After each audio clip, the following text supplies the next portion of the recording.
Communication, marketing, recrutement. Vos besoins ont des solutions vidéo avec Décideur TV, le studio.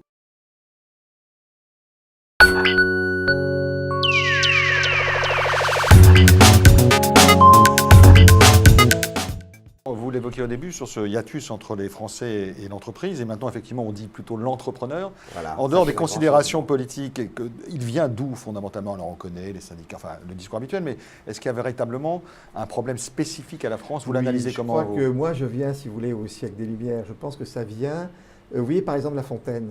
Vous voyez l'entrepreneur La Fontaine, Perrette et le Potelet. On ridiculise l'entrepreneur, vous voyez. Tous les petits Français, La Fontaine, qui était vraiment un type complètement colbertiste, puisque c'était un enfant de Louis XIV. Donc. Et donc, La Fontaine a ridiculisé l'entrepreneur. Donc, vous avez en fait en France deux tendances historiques. Il y a Colbert, l'État c'est moi. Donc, l'État c'est moi. Après, il y a eu la Révolution, on est tombé sur Napoléon, qui n'était pas particulièrement un démocrate. Bon. Et donc, il y a une notion colbertiste. Et ça, c'est en gros les gens de droite. Et puis les gens de gauche, c'est la gauche qui ne fait pas confiance à l'entrepreneur pour répartir. Donc les pauvres entreprises françaises, soit on a des hommes de droite, et à ce moment-là on a Colbert, soit on a des hommes de gauche, et jusqu'ici, on a Colbert et Rousseau. Un internaute nous demande, peut-on être entrepreneur et de gauche? Alors moi je ne suis pas tellement de gauche, pour être absolument... Oui, je pense qu'on peut tout à fait être entrepreneur et de gauche, mais si vous voulez, ce qui est quand même assez compliqué, c'est la notion de liberté. Vous voyez, c'est est-ce que vraiment la gauche est pour la liberté? Parce qu'on a actuellement un modèle qui est quand même très très colbertiste. C'est un modèle dans lequel on ne fait pas confiance aux entrepreneurs, ni pour produire, puisqu'il faut des plans industriels. Encore que j'ai remarqué que hier soir, Montebourg est en train d'évoluer énormément, puisqu'il a modifié son langage, il parle d'entrepreneur et plus d'entreprise. Alors pour moi c'est formidable, ça fait 2 ans que j'ai ça. J'ai entendu Moscovici qui dit maintenant, attention, il parle des entrepreneurs. Il dit que c'est une affaire de confiance. Donc je pense que ce qui se passe, c'est probablement la gauche est en train de commencer à découvrir un peu la vraie vie.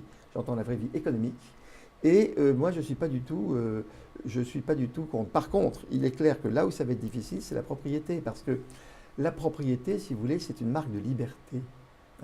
L'idée, si vous voulez, tous ces impôts confiscatoires, c'est contradictoire à la liberté, puisque vous êtes en train de prendre toute une vie de travail par des fiscalités confiscatoires, et quand vous vous attaquez à ce qu'a construit quelqu'un toute sa vie, c'est une façon de lui empêcher sa liberté. Parce que ces moyens, ce capital qu'il a, que vous avez, que j'ai, on m'empêche de l'utiliser pour faire autre chose. On a des questions qui demandent, c'est quoi un bon entrepreneur? Ah oui, c'est le beau sujet. Est-ce que c'est un entrepreneur? C'était Consponville qui avait une très belle phrase. Est-ce qu'il faut un bon patron ou un patron bon? Vous voyez? Alors?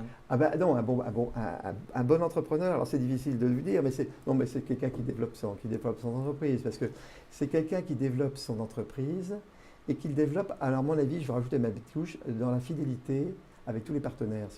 Si vous avez, et moi c'est tout ce qu'on a cherché à faire toute ma vie, avec Essilor, si vous gardez vos employés qui sont heureux, vous gardez vos clients, vous gardez vos fournisseurs, vous gardez vos actionnaires, ça veut dire que l'intérêt particulier de chaque partie prenante, le fournisseur, le client, ils convergent vers l'intérêt général puisque la relation dure.